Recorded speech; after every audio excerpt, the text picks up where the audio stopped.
The Partial Breakaway Podcast with your hosts Nick and Junior and producer Vince, bringing you elite fantasy hockey information to help you win your fantasy leagues and win at life.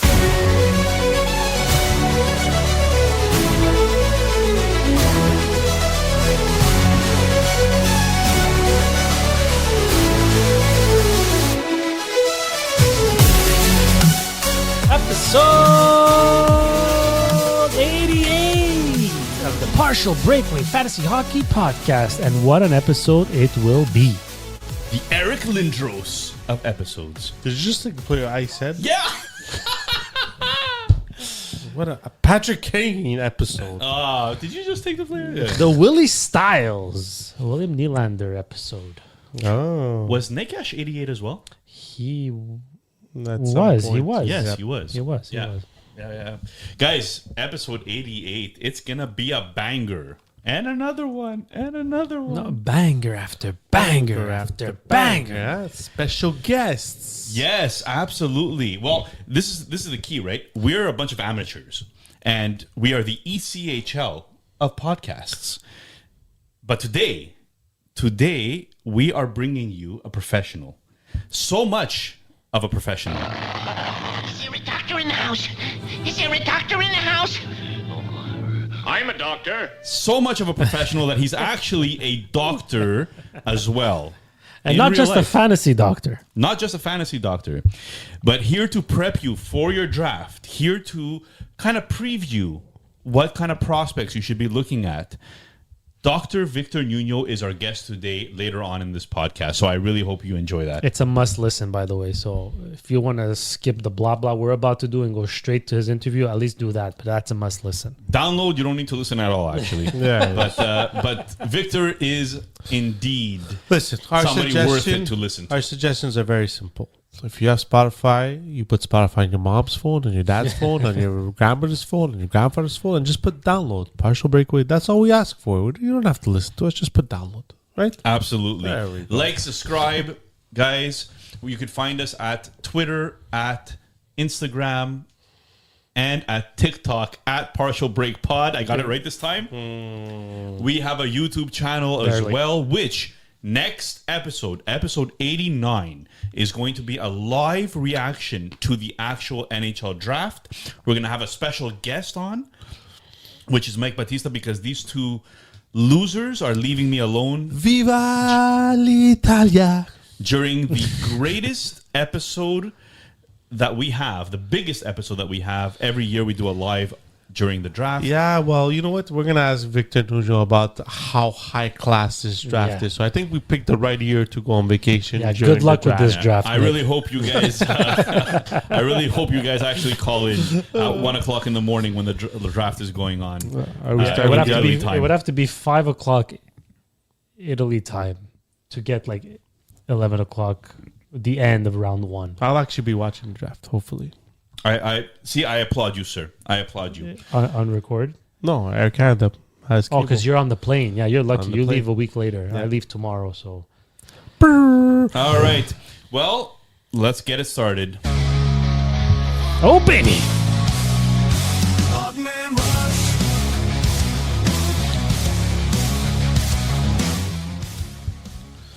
Oh, you want me to say it? Oh, You want me to say it? who's hosting the Odd Man Rush? I am technically hosting, but I want. So This this kid to the say Odd Man something. Rush is where we take news and notes and trends of the NHL and turn them into 30-second takes, which, let's be honest, usually lasts 3 minutes. This segment, though, is sponsored by Sportira. You can visit the website www.sportira.com or follow them on Instagram, where they're very active, at sportira.apparel. For all your team uniform needs, corporate apparel, personalized items, you call them. You either call them, give them a message, visit their website. You need team uniforms for any sport you play. You want to customize the design, the colors. You want to add logos, names, numbers, you name it. The sky is the limit in sublimation, personalized design. Sportira is your go-to. I can guarantee you that. So at sportira.apparel on Instagram, www.sportira.com. Nick, on to you. All right. Well, I'll be hosting the Odd Man Rush today. Guys, the finals are done. Oilers. Oh no. Oh no. Oh no, no, no, no, no. Oilers and Panthers. I don't know what you're saying. I wasn't necessarily cheering for the Oilers, although I was cheering for listener Tasso because he is a good friend and Poor guy. he was a big Oilers fan that was very disappointed. I also cheer for listener Tommy, who I'm not actually sure if he's a listener, but he is one of my wife's very good friends. He's one of the guys that just puts download. on That's right, Spotify. exactly. So he'll never hear me say this, but I feel for them. Guys, we saw an absolutely great Panthers team that suffocates you, forechecks like crazy, and they just play a great game. I don't know. They're one of the best assembled teams in the last 10 years. I think we've said that before on this podcast. And they have the assets to do it again. Like, most of these guys are still going to be there. I'm pretty convinced Sam Bennett is staying. I think He Ekblad... pretty much announced it on Twitter he's staying. Yeah. Wolf on Wall Street. Ekblad might be the odd man out, but they always figure it out, But, from an Oilers perspective, it's almost that they had nothing left. They didn't have enough left, and the Ryan Nugent-Hopkins broken hand was brutal injury for No them. Hyman? No Hyman. No Hyman. It's two big injuries right at the I end. don't want to... I don't know if it was a message sent or whatever, but for the first time ever, I feel like McDavid is unsettled. You listen to him right after the game, and you listen to him a few days later when they do before they empty their lockers. And it wasn't, I love Edmonton and I want to be here for the rest of my career. It was, as long as this team has a winning window and it's right for my family, then I'm okay. Then we'll take it from there. That's. I mean, it's not great. Yes, but McDavid also has to look himself in the mirror and be okay with his boys getting traded, because his two boys, are the ones that are bringing this team down. Darnell Nurse and Stuart Skinner. Now, both these guys are still on Edmonton because of McDavid. It's been said. Everybody knows. They're good friends, maybe even best friends. And Edmonton doesn't buy out Darnell Nurse or try to shop him around because of McDavid. So now McDavid has to sit down this offseason and say, if I want to compete against a mammoth of a team like Florida, my two buddies can't be on my team anymore. Well, I'll say one thing.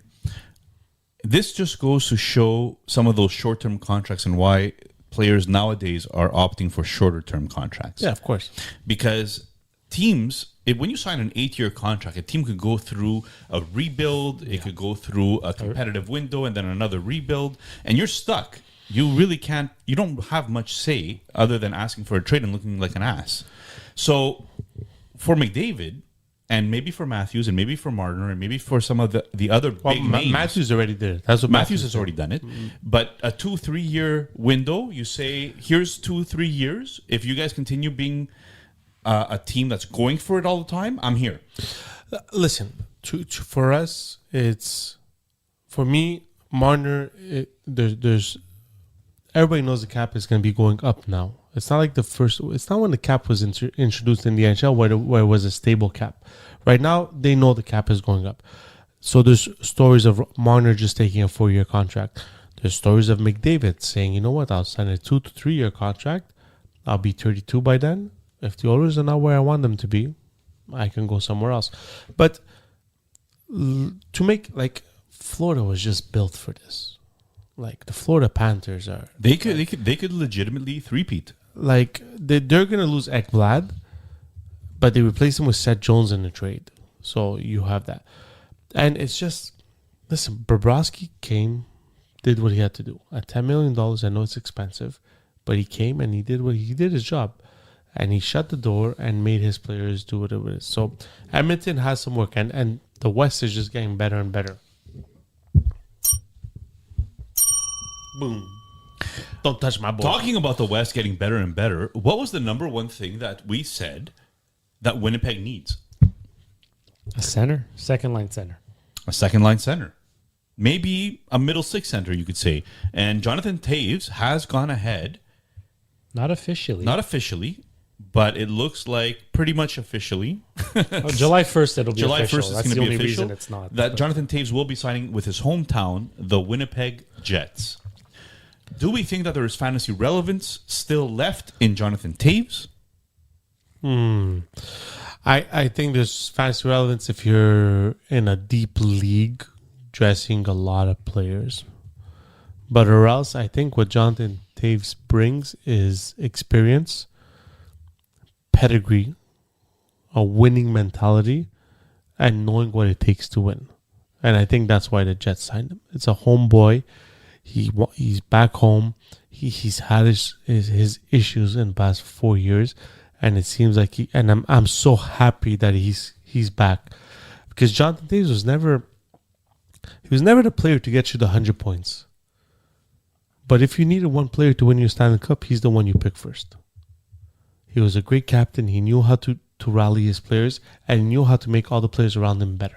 Yeah, to that point, he's only hit 80 points once in his career. Yeah. So, you got to take it with a little bit of a fantasy look and try to forget the name for a moment and say to yourself, well, if is a 50, 60 point player at the age of 37 years old worth it in my league? But that's what I'm saying. Fantasy wise, I don't think there's any relevance. But for Winnipeg, it's a fantastic signing.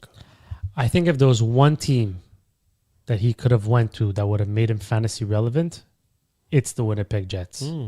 Because Namestnikov is their number 2 center. So he can, if he's healthy, and Toews we know, he can fight for that number 2 center spot. And Adam Lowry is going to miss the beginning of the season. So he's automatically the number 3 center on this team for sure. So you're saying opportunity. Opportunity will make him somewhat relevant, at least to start the season, because I see an opportunity for him to be on power play 1. Scheifele, Velarde, Connor, you had Morrissey, and then it's between Perfetti and Toews. Can he have a Monahan type season? That would be interesting. Maybe That would be 60 interesting. points, maybe around there. Not Monahan this year. This year he was point per game before he got hurt, but Well, look, we'll see what else Winnipeg does. But if things Monahan. stay as is, We'll see. Toews could be at least somewhat relevant. I mean, especially in cap leagues, he's not making a great. His contract is less than $2 million. who, Toews? Yeah. We don't know yet. He hasn't officially signed, Junior. Oh, because someone had put it out. There was a very bonus heavy. Yeah, I think So it's, the it's AAV was like a 2 or less than 2. Every 10 games, I think it was like he got a bonus. But Yeah, don't, I think it was like 2.75 or 2.25 or don't something. be TMZ Junior. Shut up. Anyways, no, it's legit. Anyways, I'll get it to bet whatever. Yeah, no, In a but- cap league, I think as a depth player, it's legit. all right. Talking about another depth player, but a team filled with depth players. Yeah, second liners. No, that's what we call them, the second liner team. Maybe not even, maybe third liners. A team filled with third liners. But Seattle has gone out and traded for Dallas's Mason Marchment. So Mason Marchment, okay, you want to give an update on I Toews? was just gonna, whenever you were Go, ready, go you for could it, have go said for it. Okay, so the Toews Let's finish the Toews contract, according to Elliot Friedman, base salary $2 million. I don't trust Elliot. His base salary is $2 million, and then he gets bonuses, like Vince said, every 10 games that he plays, regular season games that he plays, he gets a $550,000 bonus. Yeah, so those Up of to you that 60 don't know, games played. those of you that don't know, it's bonuses basically don't count against the cap hit this year necessarily, but they count for the next year's They cap carry hit. over. So they carry over. And he's got a bunch of playoff bonuses as well. Okay, so Mason Marchment, back to Mason Marchment, traded for a third and a fourth to Seattle, the team with a bunch of Mason Marchments, because they technically need scoring. Can Mason Marchment be that scoring presence for them? Scoring presence, no. And a fun fact, the reason he didn't get traded for much is because Jim Nill, is that the name of the GM? He actually did him a favor and traded him to another non-tax state so that his contract would not be, his income wouldn't be affected. Okay, so he I have kind a of did him follow-up. a small favor I have there. a follow-up question. Yeah. According to Elliot Friedman, that's my source. 32 thoughts. The NHL has turned around and said that it's not an issue. There is no cap problem. There's no problem with the CBA. There's no problem with these provinces or states that have no taxes. Okay? It's not an advantage to them. However, we have players legitimately coming out and stating that I prefer to go to a place that is no tax. How much of this is the NHL just catching up with the reality of things, and how much of this is really not nothing to talk about? Okay, so listen, my thing with this is that Florida has been in the league for 20 years. They haven't won for 20 years. So the tax-free thing comes into play only if you build a winner. Yes. So players are not going to sign for a team that's not competing. So Florida, yes, it's a tax-free state, but as soon as they got Kachuk, it changed the landscape of the Florida Panthers. And that's when people decided, players decided, Florida might be. They traded for Reinhardt. So now Florida becomes even more attractive, and they're tax-free. And that's how it started. So you're saying that the tax-free thing is an added bonus, but not everything. No. You still need to be competitive winner in order to be... Drew, say your thing, but I'll check Guys, all the tax-free states. They traded for Reinhardt. Well, they look. traded for Kachuk. They traded for Vergehi, if I'm not mistaken, or they signed him as a UFA. No, they signed him as a They signed UFA. him as a UFA. They traded for Seth Jones. They was it off waivers they got Forsling, or they traded for Forsling? Like, Sorry, Drew. So I have Alaska, Florida, Nevada, and New Hampshire doesn't have team. The South Dakota, Tennessee, Texas, Wyoming. But even if we go to, let's say, who I was going to? Dallas. At the beginning, no one wanted to go to Dallas. They won that cup with Brett Hall's foot in the blue crease. And then people was a fun started... one. Yeah. So, I mean, if you build a winning team, people will come. yeah, build it and they will come. Tampa Bay, Kucherov, drafted. Vasilevsky, drafted. Hedman, drafted. Stamkos, drafted. Like, this whole tax-free thing, I think, is getting blown out of proportion. It's becoming an excuse for other teams.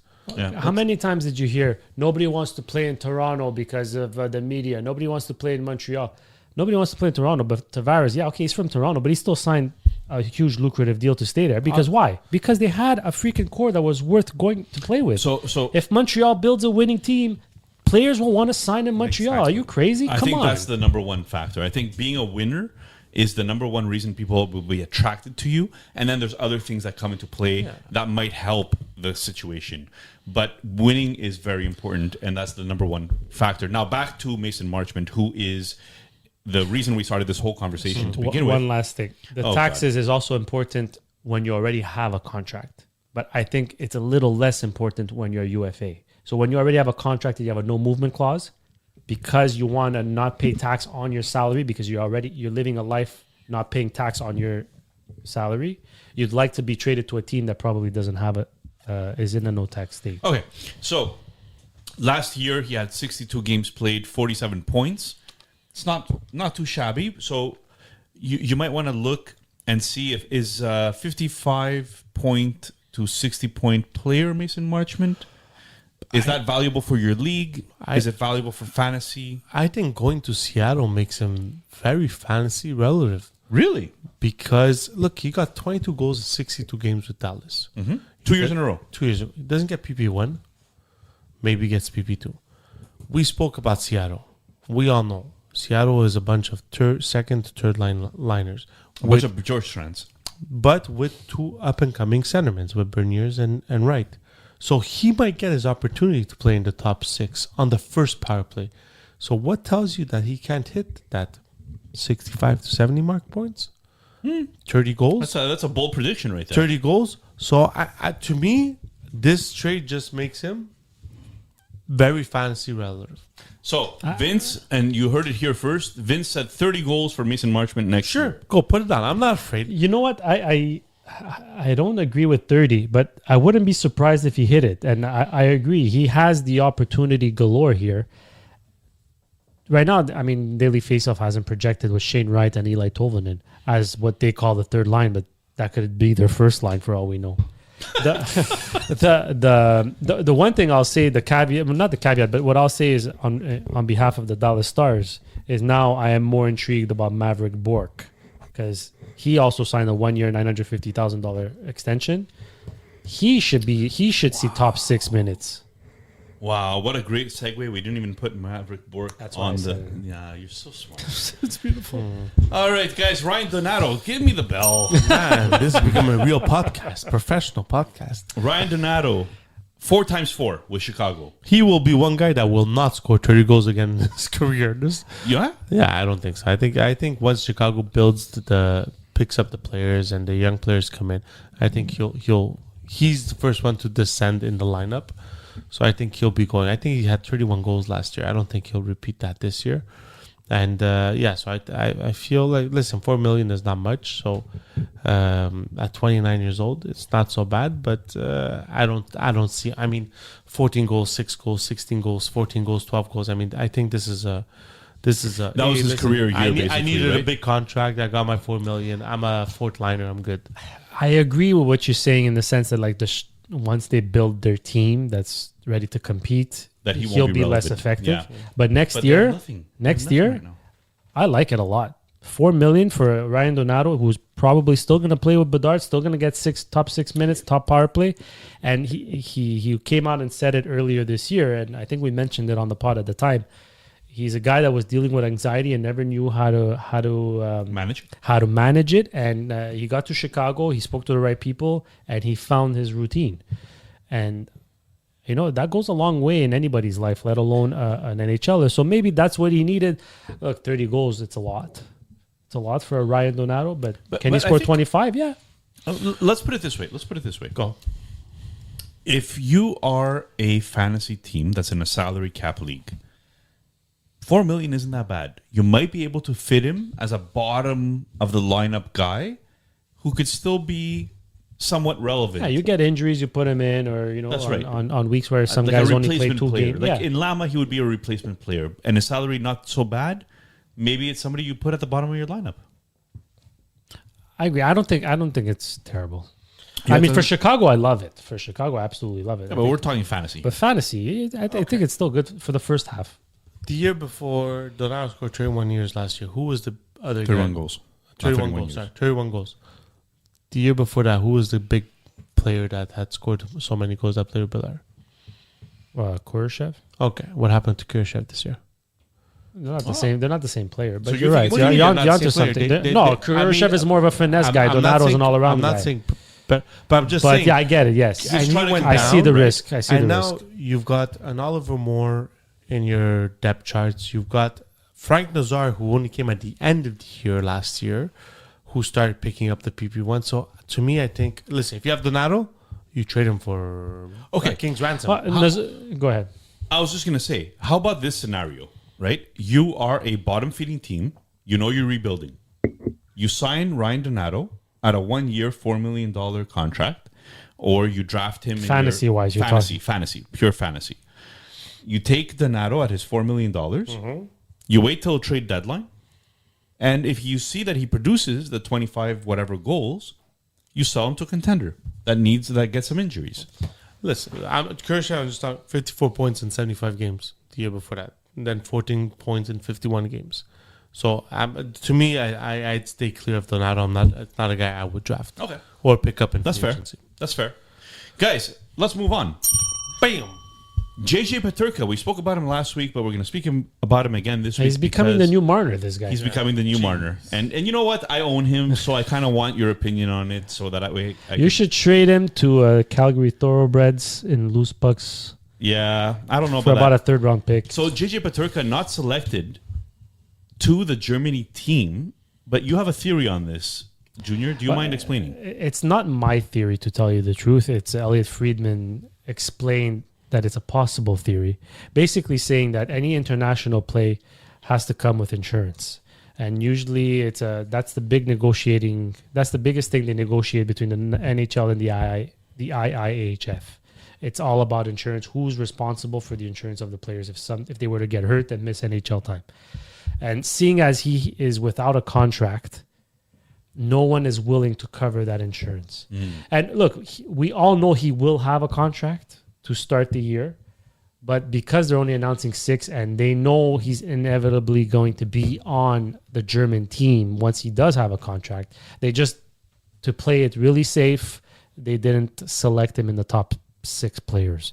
But once he has his contract, he's likely to be on the team. So Elliot Friedman's theory on 32 Thoughts is just that because he doesn't have a contract for insurance purposes, they decided not to select him right away. All right. Next, Fabian Zetterlund signed. And he was like one of those off, I think, late trades that occurred right at the end of the trade deadline day for Ottawa.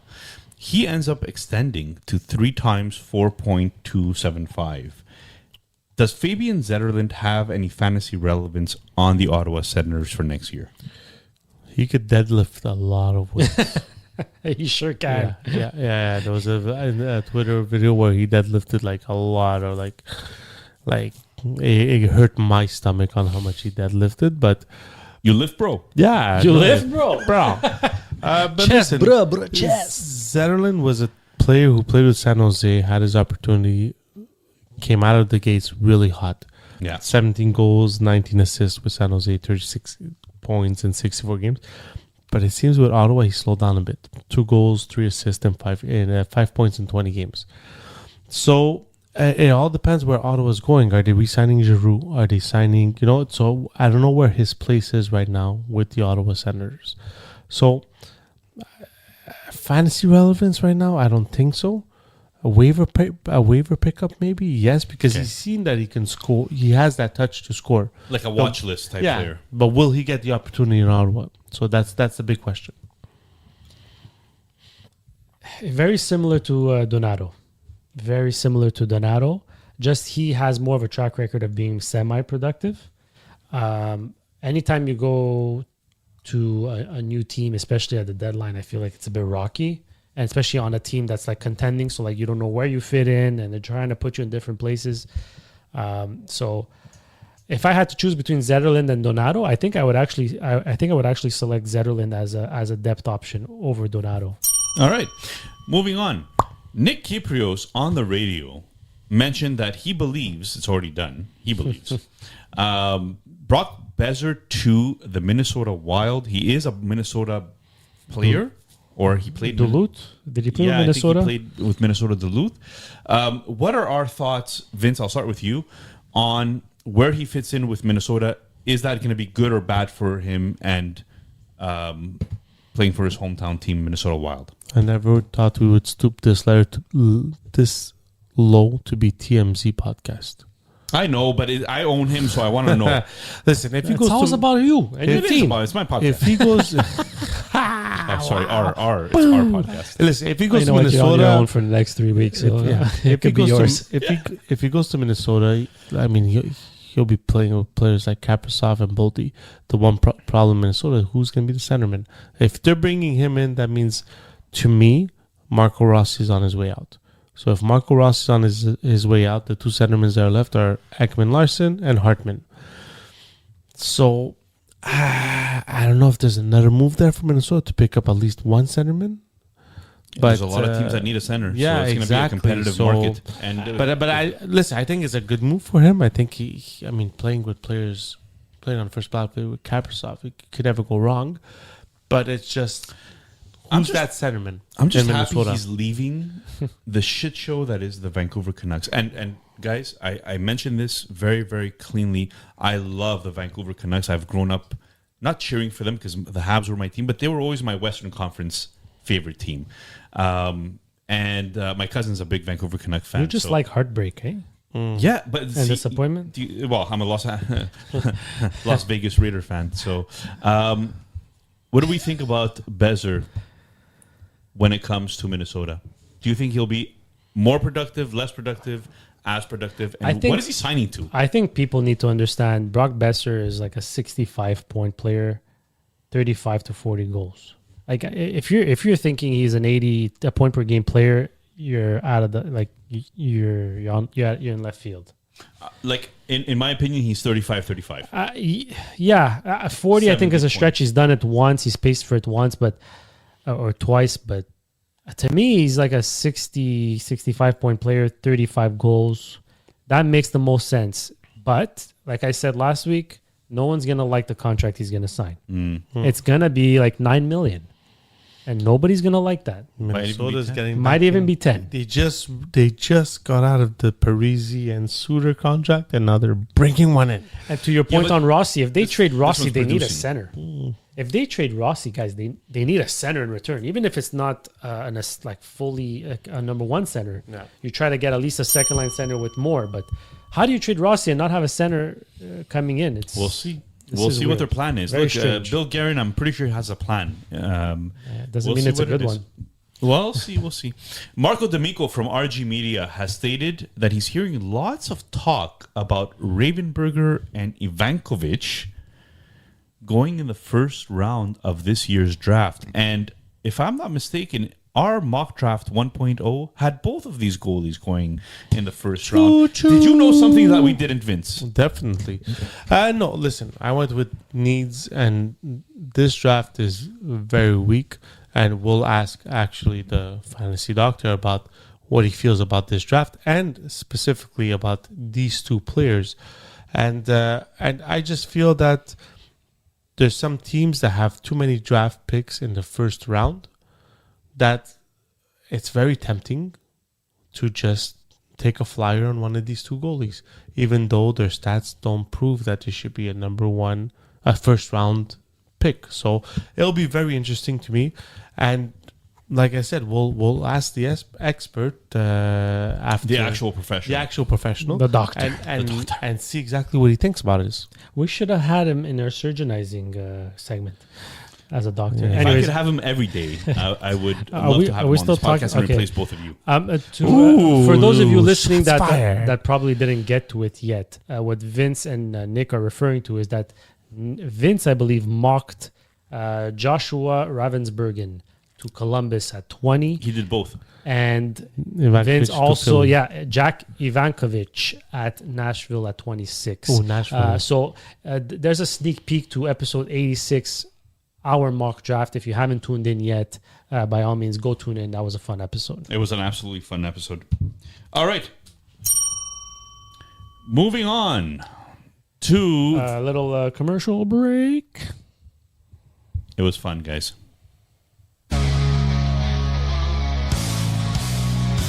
Hotman Rush. All right. Guys, let me talk to you. The fastest game just on ice just hit another gear.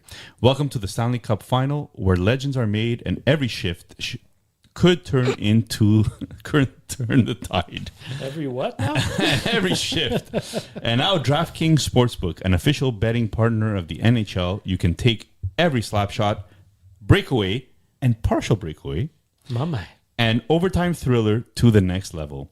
New to betting on the Stanley Cup Final? You're in for an exciting time. Getting started is a breeze. Fire up the DraftKings Sportsbook app, pick your team to win, lock in your wager, and you're off to the races. It's simple, fast, and puts you right in the middle of the action.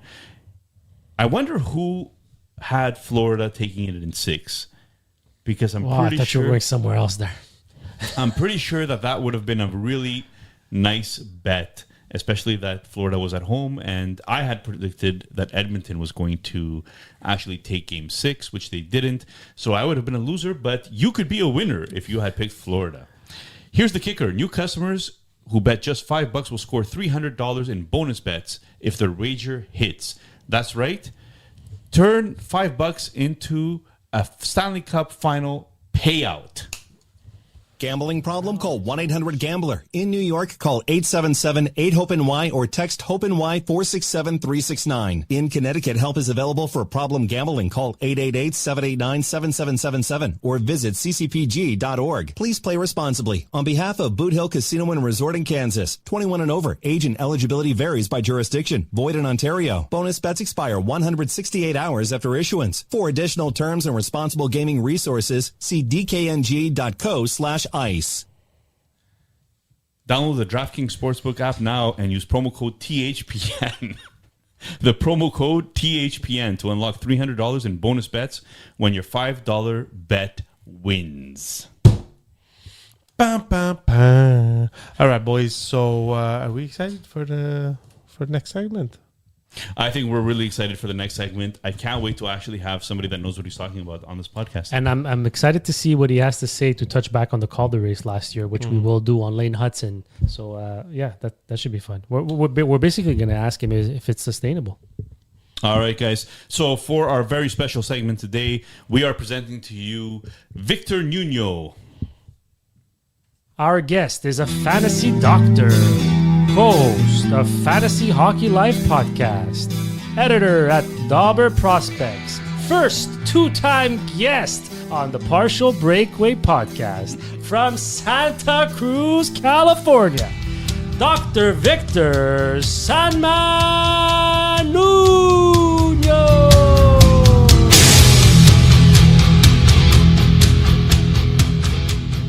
Welcome back, Victor. Awesome. Thanks so much for having me. That was a great intro. How you guys doing? We're doing pretty okay. good. We all have kids, Victor, so we're surviving. We're surviving. Definitely busy. Vince, is there a pain you wanted to talk about? Yeah, that's going to be during the episode. I'm asking Victor, I have a pain between my collarbone and my hip bone, and I don't know what it is. Well, We can do all of that. It's all good. perfect. Guys, should we start? Nick, with you're up. Yep. the first question? And I'm just going to Yeah, open well, this up here. first and foremost, you want to allow Victor to tell everybody where they can reach him and What where he's they up can to? follow up and what he's up to. Yes, please. If you could tell us a little bit about your process around this time of the year as well, where people could find you, what are you contributing to? Yeah. So I and with my partner Jesse Severe do the Fantasy Hockey Life podcast during the summer for the past, I think, 4 years now. Sometimes it feels like an eternity, but every year we go through team by team. We do a full show. We cover the forwards, defense, goalies. We cover the prospect goalies, and we cover the most important prospects on each team. It's a pretty comprehensive show. And we do that for each team. So it's really fun. It takes the whole summer. So that's we're like almost halfway through now with that. We'll take a pause and do some draft coverage. So that's a big part of it. I contributed to the Dobber Prospects Guide. I think I wrote about 3 or 4 of the teams. I can't remember off the top of my head right now. So yeah, those are the things. And then there'll be more content coming out, throughout the summer at Dobber Prospects, where I'm an editor. So those are the main things I would say. And we have a lot of Montreal Canadiens fans who tune in, and they've just finished an episode about the Montreal Canadiens on the Fantasy Hockey Life podcast. So that was actually a very good episode. A great follow. Actually, I've been listening to that podcast for about 3 to 4 years now. I believe the latest one is the Philadelphia Flyers, correct? Yeah, I think so. That just came out. Yeah, haven't gotten to that one yet, but it's on the list. Maybe on the plane tomorrow. Okay, first question, Nick. You ready? Let's go. Let's go. So, what do you think overall about this draft class compared to previous years? Is it stronger, weaker? A lot of us are, just to give you an insight, a lot of us are doing entry drafts where we draft specifically guys from this 2025 year. And for dynasty leagues, should we be investing heavily in these draft picks as opposed to maybe next year or this year? This is definitely a weaker draft. It's weaker all around. It's weaker at the top. It's weaker in the middle. It's weaker at the end. It's weaker everywhere. So if you could get 2026 picks, top 5, top 3, that would be amazing. There's going to be some really high-end guys there. And I'm not sure about the depth, 5 to 15, but it seems like there'll be better options there anyways, even if you're not in the lottery. So I would definitely push that back if you can. I imagine everyone's probably trying to do that, though, so you cannot be very successful. But I would even take 2027 just because I don't know. I mean, it's been maybe 10 years since there's been a draft this week in terms of just kind of high-end skill. So, yeah, definitely overall. I think I was looking at some of the drafts from last year or some of the picks. I think probably up until like the 12 range, I would have taken all of those players ahead except Misa and Schaefer. I would have taken probably 10 to 12 of those guys last year ahead. So it's substantially weaker. Victor, like let's say Schaefer, he's considered to go first overall. Last year's draft had a lot of D-men picked like in the top. Would he have been picked ahead of any of those D-men, in your opinion, or is he like after all those? Like let's say I think it was Buyam was the last one to get. Yeah, it was Levshunov, Perek, and then Buyam and Dickinson, I believe. I might be missing one in between there. So would he have gone anywhere ahead of these guys, or do you see him behind all these guys? Yeah, maybe a couple of them. First of all, that order was wrong, the way that they were drafted. But we don't need to get into that. It wasn't the way you wrote it, so it was wrong definitely. Buyam should not have been the last of the six that went, in my opinion. Tell me about it. But no, I think that I definitely would have taken Buyam, Perek for sure ahead of Schaefer, at least for fantasy. Now, if you're talking all around, that might be a different discussion, because I think Schaefer is probably just as good as any of those guys all around in terms of just a cornerstone of your defense core for years to come. That's probably not too much different, but in terms of fantasy, I would 100% take Buyam, Perek, and those looking down the list here, probably for fantasy, probably Levshunov, Dickinson. Yakimchuk still kind of scares me, but probably him as well. Yeah. So yeah, probably like pretty much all of them for fantasy, actually, which is funny because we're talking about then who beyond Schaefer is like good for fantasy for defensemen, and I'm just like, nobody. Nobody. Answers my question. That's a very good question, actually. So any personal favorites in this particular draft for you, or other than the huge, like any favorites in general? Yeah, well, so one of the things that I like to do at Fantasy Hockey Life and the website that we have is looking at BASH, block shots and hits. And so you have guys that have pretty high points upside, but when you have a high peripheral floor for fantasy, that gives you a lot of wiggle room in terms of how long you can hold on to the prospect, how long you can kind of give them, and what kind of early value they return. And so there's three guys that really stick out to me, because I have this table where you can look at BASH per 60, and it's important to do it per 60 because some guys play, in junior 26 minutes a night, and it racks up a lot more.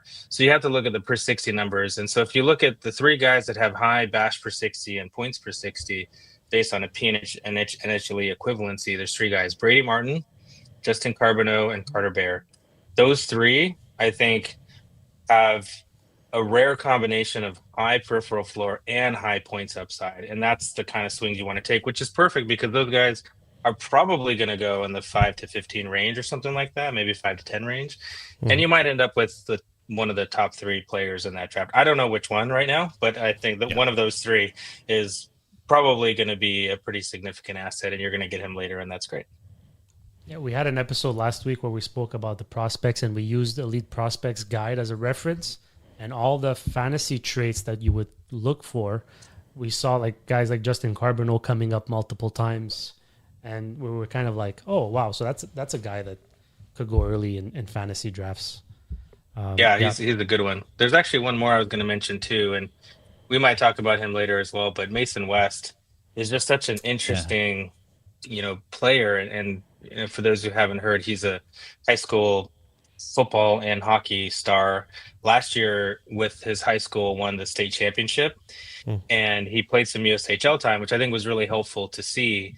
And he wants to go back to high school and compete for a football college state championship, which I think is, for some people, that's a real turnoff. Like, he's not committed to hockey, but I see it as a positive because you're only going to get this experience as a high school senior once, and the fact that he can compete at that high level and have that last experience with his friends before he goes off to college and most likely never play football again, I just think that's a real that shows some confidence in your ability and your ability to make a different decision that's right for you and everyone around you.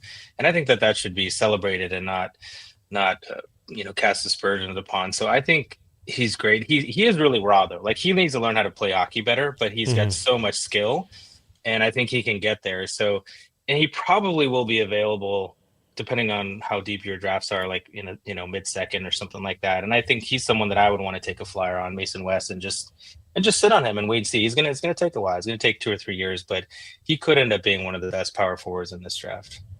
So what's interesting with that is that, like you said, teams might shy away from this, right? Professional scouting departments might turn around and say, well, maybe I'm not going to invest a first rounder in somebody like West because maybe he's not committed to hockey, as Victor just eloquently put. But there might be value there. Mm-hmm. So if he does fall in drafts, especially if you're somebody that doesn't listen to this podcast and doesn't do your homework, there might be a late round flyer that you want to take in a fantasy league on West. And we can call this being, the Lane Hudson. All the teams basically said no to Lane Hudson, and look what he has become. We'll get to him a little later. Yeah, that's a little bit different. I wonder if teams with multiple first-round picks that have a pick later in the draft maybe take a swing at a Mason West. Like I think the Flyers and the Predators both have like 2 or 3 picks in the first round, so that could be interesting. Habs as well.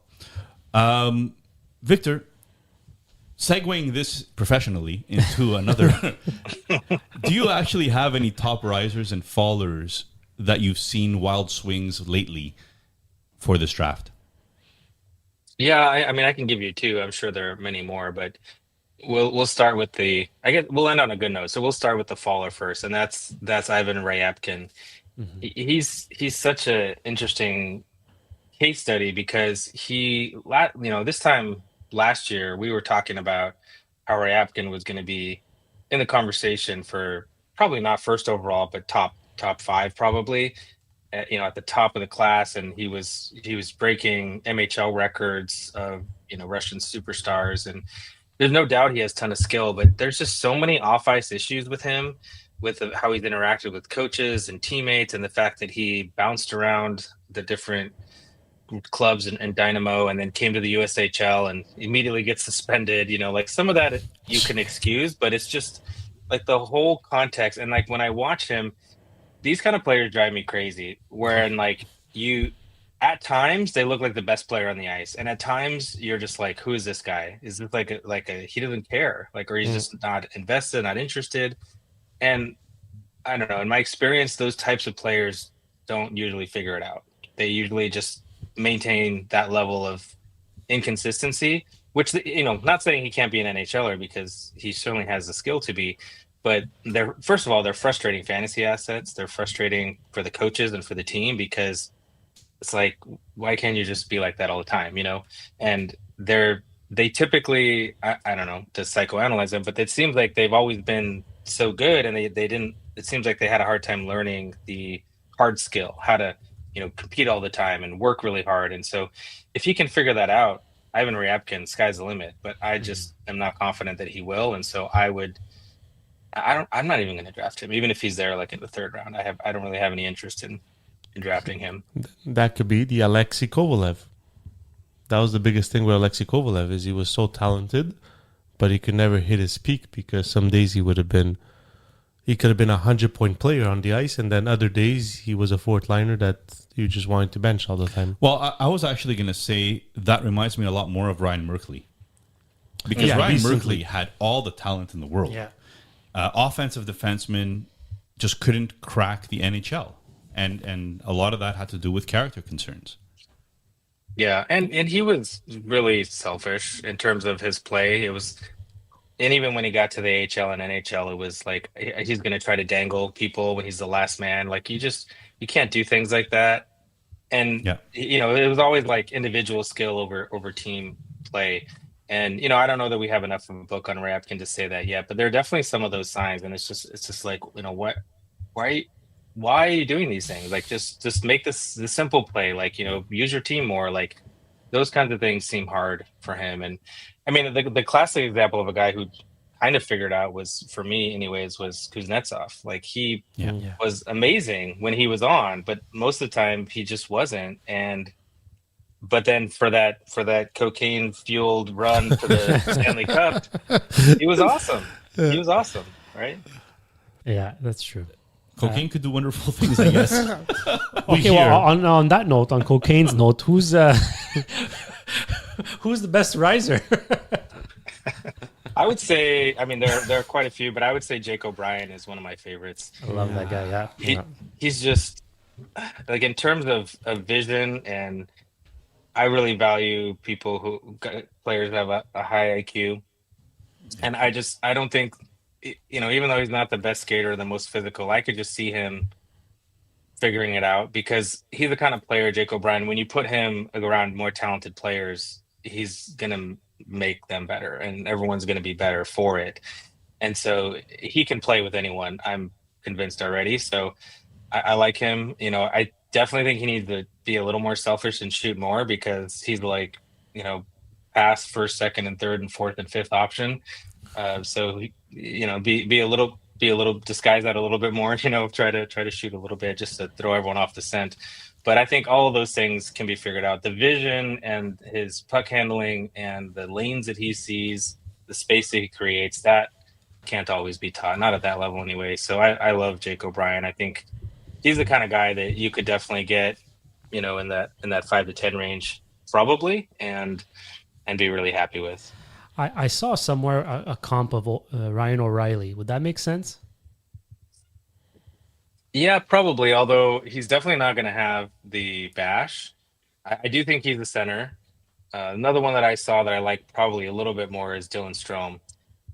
Pass first, pass second, center, and still score, but doesn't have a lot of bash. But is just, and the feet also not great. But he's just so smart, and the vision is so good that as long as he has some people to help his own entries and to help with retrievals, which there are plenty of guys that can do that in the NHL. As long as he plays with the right wingers, then he's gonna be fine. I think O'Reilly's not bad either. Just that he has a little bit more of those peripheral stats that O'Brien's not gonna have. Got it. All right, Victor. Next, look at that. My phone just shut off. That's fun. Meant you're not allowed another mistake. I know. Well, it is what it is, my friends. Any you got it? Yeah, I got it. Perfect. Okay, so any late round gems that you believe will outproduce their draft position this year? Well, if Ryabkin can figure it out, it's him. So that's for sure. I don't have a lot of confidence that will happen, but he's definitely one of those that I like a lot. I think that there's some of these smaller guys that are they going to be able to figure it out, like Cameron Schmidt, LJ Mooney. Like, I think some of those guys that are going to have the deck stacked against them just because of their size, but they're super skilled and will probably fall to the middle rounds just because of those factors. And so I could see them figuring it out. Benak is another one. Adam Benak.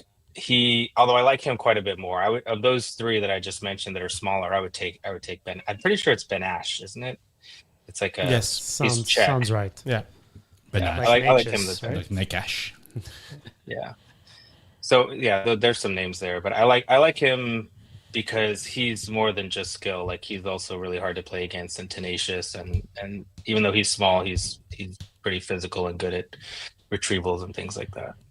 Yeah, Schmidt is actually one of my favorites for this draft. 5'8", hoping that he turns into a Brinkat, although probably not. That's another player that came up a lot in the EP Rinkside, the Elite Prospects draft guide, where he was in a lot of those top 5 categories. Well, actually, I have the 17th pick, so now that you've basically broken my heart on O'Brien, and I don't know if I'm going to get any of these guys anymore. I'm going to have to end up with defensive defensemen. The problem is all our friends who are in the same draft as listen. So now O'Brien is gone after 3. He's not going to be there. So you know what? Let's start like pretending to say other names instead. throw them off the scent. Throw them off the scent. Is this yours? Yeah, you could go ahead. Okay. Well, we did a mock draft 1.0, version 1.0, and it's probably a version 1.0 is where it's going to end because I don't see a second one happening. But any pick that you saw, I know I shared it with you before, so in case people are listening at home, Victor has already seen our mock draft. Anything that stood out as a really bad mess up from Vincent's part. I mean, all of us. Well, I don't know who picked where, so there's no bias there. But I you got the first two right. Misa and Schaefer in either order. That's good I enough would for me. take Misa. I would take Misa Damn, first I got personally. number 3. Damn it. But You would take Misa first personally. We're gonna get back to that. I would. Yeah, we should. Yeah, I would not take Martone third. In fact, I don't think this is nitpicking, but personally, I think Higgins is the third best in this draft. So I would, but that's like nitpicking. I don't think it's a mistake to take Martone third. I think Frundell's a little high for me, but I know some people really like him. I'm definitely in the camp that Frundell screams Anton Lundell to me. That's a little better scorer, a little worse defensively. So that player is like fine in the 10 to 15 range. I would not take him in the top 5 personally, but that's me. And then let's see some other comments. So McQueen, we should probably talk about McQueen. He's the biggest variable in this whole draft. I think if I got him at 15, I would be happy. That doesn't mean I would take him higher though either, because there's a lot of concern there. And if I was advising an NHL team, I would just say let someone else take him personally. Right. I think there's a lot of risk. But I'd be happy if especially like you said, one of those teams that has multiple picks, if there was a way if your first round pick wasn't as valuable, or you had multiple, or there was a way to trade up for minimal assets and you could take him and take that flyer. That's a good one. That's a good one to do it on, because he could be amazing. There's just a lot of concern there. Yeah. So, and then I guess, I could make more comments, but I think the only later ones, because after like 10, it's kind of like whatever, like there's so much variability. But I do think that Justin Carbonneau and Cole Reshny are way too late for me. I would take those guys way earlier. Wow. But that's about it. You just last. You just for the broke a Habs. bunch of Canadians' hearts, Victor. Not gonna last for the Habs. I don't even think they'll have that pick come time anyway. But Well, you mentioned Misa first, and that's actually something that we had brought up. We had a few conversations about that, because I personally think that the Islanders could use a Misa much more than they could use Schaefer. But why Misa first in your eyes? Well, I think the two most valuable positions are the top line center and a top defenseman. And you're really splitting hairs at that point. But I do think, and the market kind of bears this out, it's a lot harder to find the top line center.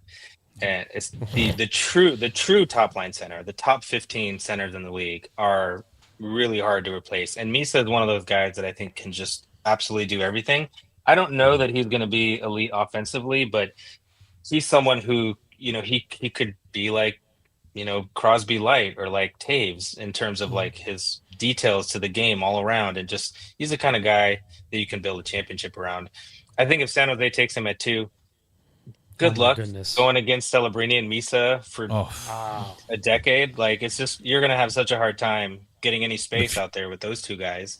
So it kind of depends on the organization. I mean, the Islanders need everything. So, they really they need both of them. But I do think them specifically too, like they need Misa more than they need Schaefer. They have several good defensemen. None of them are as good as him, of course, but they don't have anyone anywhere near what Misa could bring in terms of a pivot. Barzal's good, but he's definitely more offensive, and he needs players to play with. And they don't really have anyone else coming in. Brock Nelson's gone, and like, who do they have to play down the middle? JG Pajot is a perfectly fine bottom 6 center, but like, and their pipeline's horrible. So like, where are they going to find these guys? They got one, I guess, in the Colorado trade that they did. Callum Ritchie. And then they have Eisman. But Eisman is not a center. He's a winger. He's not. They've got a Nelson, American kid, who's pretty good, but he's probably a depth player more than the top 6. That's it. They don't have much. They really don't have much. And rumors have been coming out recently that Dobson is asking for 11 million. 11 mil. So that might be another decision that Darsh has to do, which is a big decision. If he does go Schaefer, maybe he replaces the $11 million defenseman with Schaefer. And I think don't know. Dobson's a right-handed defenseman, is he not? Dobson is right-handed, yeah. That's tough to lose and then to replace with a left-handed defenseman. Anyway, But I agree. I mean, Misa to me was absolutely somebody that I think would, and to boot, and maybe you could speak to this a little bit, but Schaefer missed a lot of time, and that still scares me. Yeah. When I'm looking at number one overall, I mean, like I'm putting all my eggs in the number one overall basket if I'm a team, and I know that he's still going to go top two, but I think that's a factor that you should be looking at. Yeah, you're not wrong. I mean, it's a lot to bank your reputation and your organization on. I still think that it's fine from what I've seen. I mean, he just made that U20 team so good when he was out there. He made every team he was on so good every time he got to play. So, I feel like that's enough, but you're right. It is. I mean, we've known Misa for years, and that's part of it too. You tend to nitpick some of these guys' games that are, that come into the junior leagues early, and then you start, just nitpicking, and it's kind of unfair. But he's so good. But I do think that there's a factor there. You have a long track record with Michael Misa, seeing what he can do, and so I think there's something there. But I don't think you're gonna go wrong either way with that. I think it's either or. I wanted to mention, I was just looking up some of the Islanders centers, but because Callum Ritchie probably is their 2C in like 5 years, it's going to take him a while to get there. I really like Kamil Bednarek and Danny Nelson. Those guys are middle to bottom six centers, though. So they're still going to have that same problem that a lot of guys have. Can Callum Ritchie be a weak 1C? Sure. But like, if they had Misa, it would slot all those guys into the exact right position, and they would have great depth. Whereas, is that going to change them as much? Getting safer. I mean, sure, it's going to help them, but I do think that Misa would be the better fit for them. Yeah, agreed. Junior? Yeah, I wanted to go back to last time you were on, where we previewed the Calder race, and I believe you had selected Celebrini to win the Calder. First and foremost, is it because of his injury he did not win? And what do you make of Hudson's season, and how sustainable is it for him going forward? Oh, come on. Let's roll back the tape. I'm pretty sure I said Hudson was the best ever. To win the Calder is incredible. No, I mean, I did say that I thought he could if they gave him the opportunity. I just didn't think that they would. And I mean, I still don't think that they really wanted to. He just was so dang good. They didn't leave him any choice. It's like, I'm here and I'm not leaving. He's awesome. No, I don't think there's any question about. There should not be any question about how good is Blaine Hudson and can he keep doing it. I think the only question is he an 80 or 100-point defenseman? That's really the only question. Wow. Because he's allowed. That was his first, 82 out of 84 games, and he's still got a lot to learn, and he's still, fleshing out his game. Like, he's going to be even better, I think. So, no, I don't think there's any reason to be worried or concerned. 66 points in your first season, breaking records. Like, I think, legit. He's a point per game defenseman moving forward. That's who he is.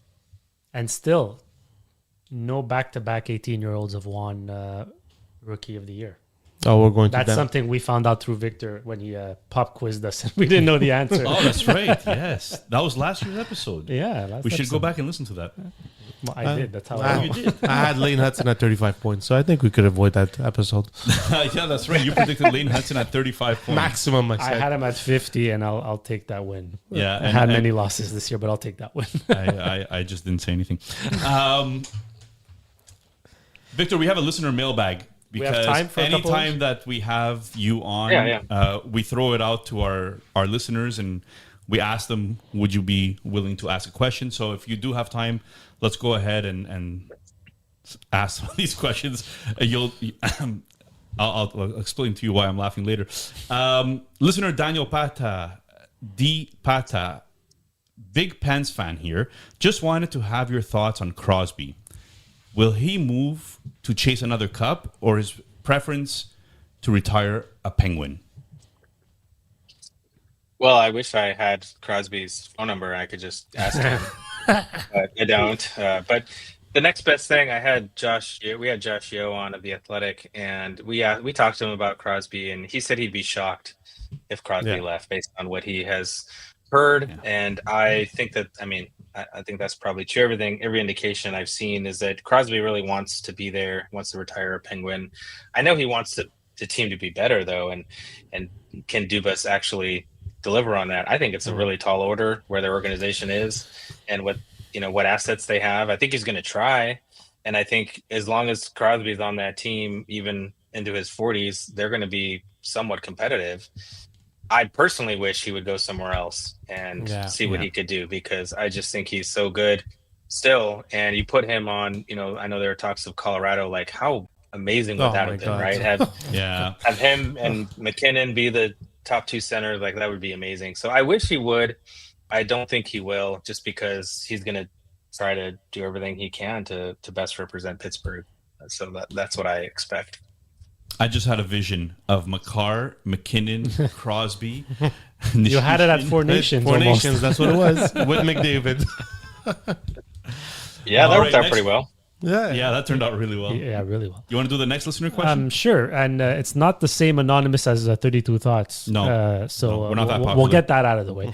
But at anonymous, Jimmy Snuggerud had a great entry to the NHL with St. Louis. What's his ceiling, and can he be a productive top six forward? Definitely. I mean, I think that the sky is almost the limit for him. I think he actually has top line upside for Jimmy Snuggerud. Upside. I don't know that that's as like where he's actually gonna round out to be. I think that most realistically, he's a top six winger. He's highly effective. Some of the things he was doing in the playoffs was a little much. I think he needs to learn to dial some of those moves down a little bit. But he's got the confidence, he's got the swagger, and he's got the skill. I think that it's very, very likely he's going to be a top six player, at worst middle six, but definitely a second liner and upside for more. I think St. Louis should be very happy. I think it was good for him to go back for the extra season and just dominate NCAA competition. So I think that they should be very excited about Snuggerud.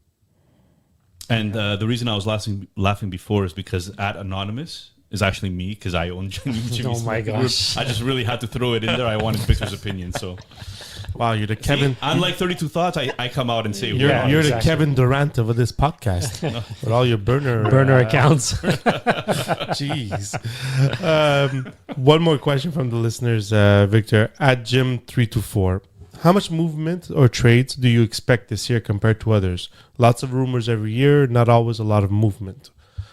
Do you expect like big names to be traded in the off season? I mean, there's obviously on the island there was Barzal at some point, Dobson's names that came up. Do you see any big names being like traded in the off season and draft? We should mention the draft as well. Yeah. I mean, I think that we always hear about moving up and down in the draft, which tends not to happen. I do think that this year, because it's such a meh draft, but some people have their hearts set on certain players, that we might actually see more of that. I'm hoping anyways. It tends to always underwhelm us, though, as you said. And although last year at the draft, we did have some pretty big trades. I remember Logan Thompson.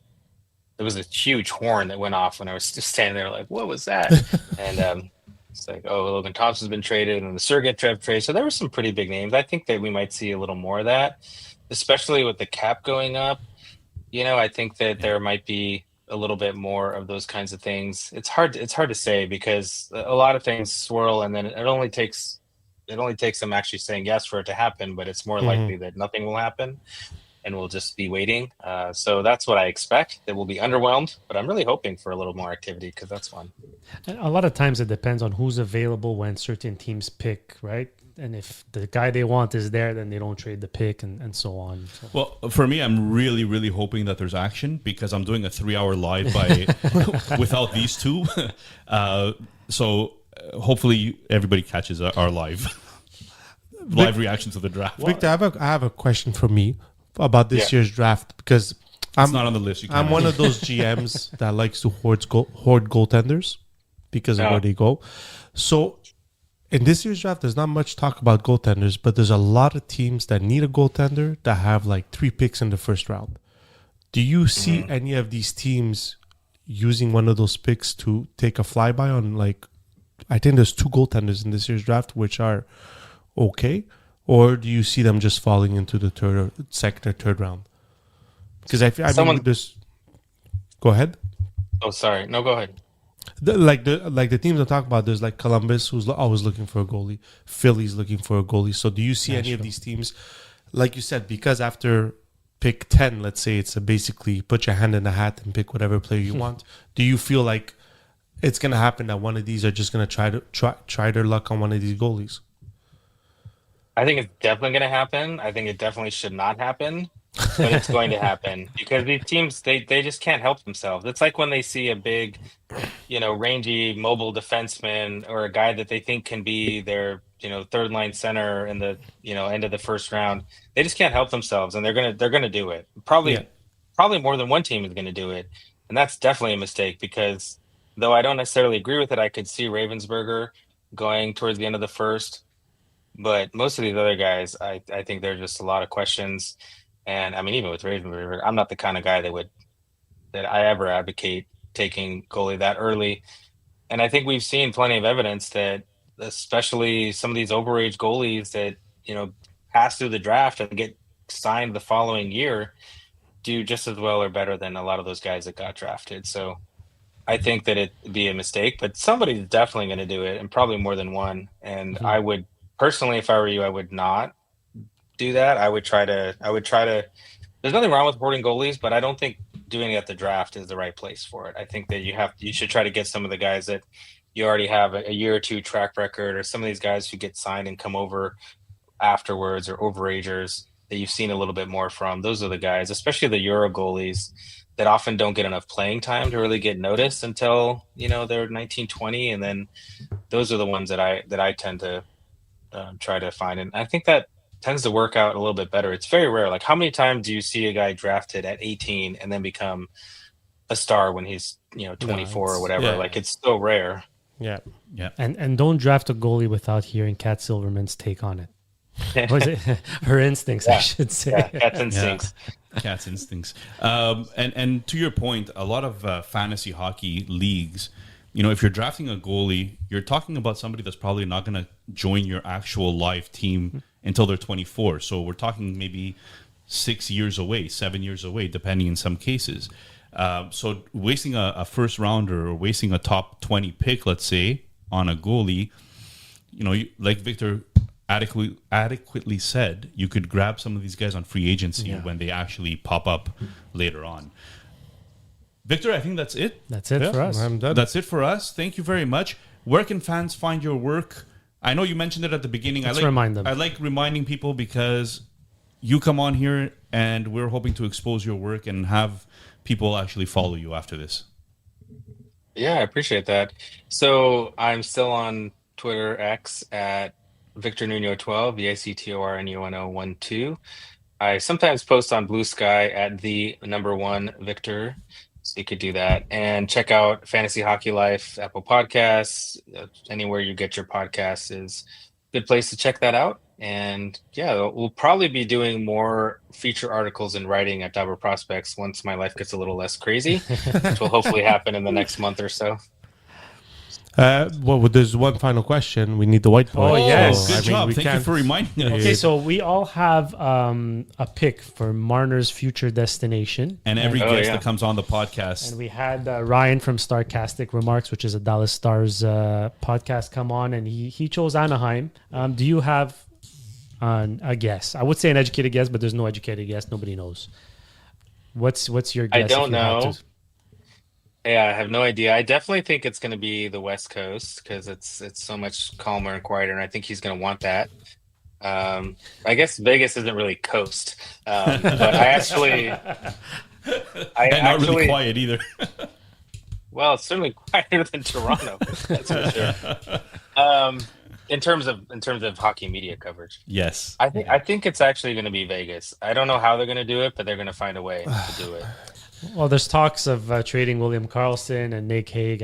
They're working on something. They always do something, so they find room somehow. It's a good guess. Yeah, excellent. I see, and this just makes me right. Whether it's right or wrong, Victor said that's it, so I'm right. Dobber will not sign you, Nick. Stop trying to get signed by Dobber, please. He couldn't afford me. Thanks for coming on, Victor, and we'll do this again soon. I hope.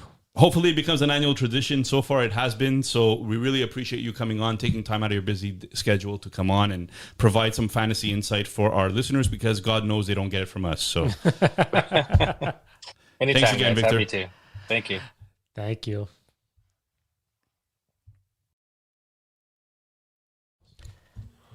And just a quick note on ANC Photo Booths, who supports us, so we will support them in return.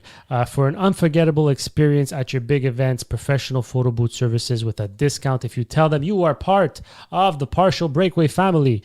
So tell them Partial Breakaway sent you, and they'll hook you up, that's for sure. You can visit them at acphotobooths.ca and on Instagram at ANC Photo Booths.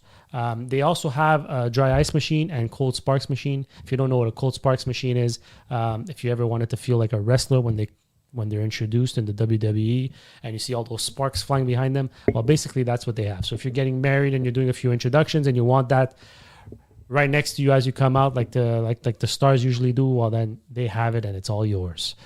So again, acphotobooths.ca and at ANC Photo Booths on Instagram. Give them a shout. Tell them you're part of the Partial Breakaway family, and they will hook you up.